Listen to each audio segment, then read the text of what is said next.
সাবিলা তো লিচুর বাগান দিয়ে তাণ্ডব লাগিয়ে দিয়েছে, পাগল করে দিয়েছে সবাইকে। আসলে সাবিলার আমার কাছে, আমি আগেও কয়েকবার যখন দেখা হয়েছে আমি তখনও বলেছি যে সিনেমা করো না কেন, সিনেমা করো।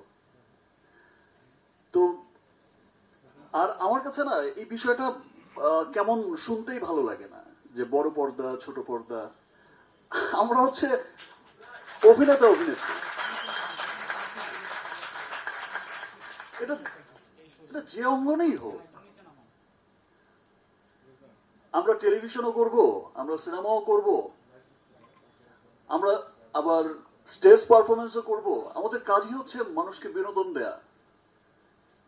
সো আমার কাছে মনে হয় না বিষয়টা, আমার কাছে মনে হয় যে এখন আর পৃথিবীতে ওই বিষয়টা চলে না যে ভাই কোন পর্দার মানুষ ভালো অভিনয় শিল্পী কিনা সেটাই হচ্ছে দেখার বিষয়, সে যেই অঙ্গনেই কাজ করুক।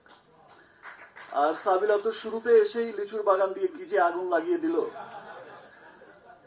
আমরা সব সময় কিন্তু বলতাম একটা কথা, সেটাই বলতাম, বাংলা সিনেমা আরেকটা স্টার হিরোইন পেয়ে গেল। অসম্ভব ভালো অভিনয় করেছে সাবিলা, এবং ইনশাআল্লাহ ইন ফিউচারও আমরা একসাথে কাজ করব। আমার কাছে মনে হয় যারাই আসলে সিনেমাতে কাজ করতে চান বা বড় পর্দায় কাজ করতে চান তাদের তো অবশ্যই একটা স্বপ্ন থাকে আমাদের মেগাস্টার শাকিব খানের সাথে কাজ করতে।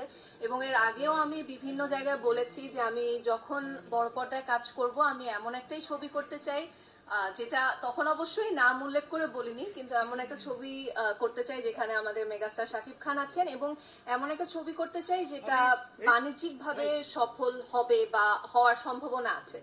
সো আমার কাছে তো অবশ্যই এটা একটা স্বপ্নের মতো, এবং আমি আসলে ফিল করে আমি খুবই লাকি যে আমি আমার প্রথম সিনেমাতেই এরকম বিশাল বড় অ্যারেঞ্জমেন্টে কাজ করতে পারছি, আলফাই চরকি এসবিএফ মানে সবকিছু মিলিয়ে একটা কাজ করতে পারছি, এবং এত সুন্দর বড় একটা টিমের সাথে কাজ করতে পারছি। কিন্তু বাথরুম যা তা ওডোনিল নাই। আজই নিন ওডোনিল।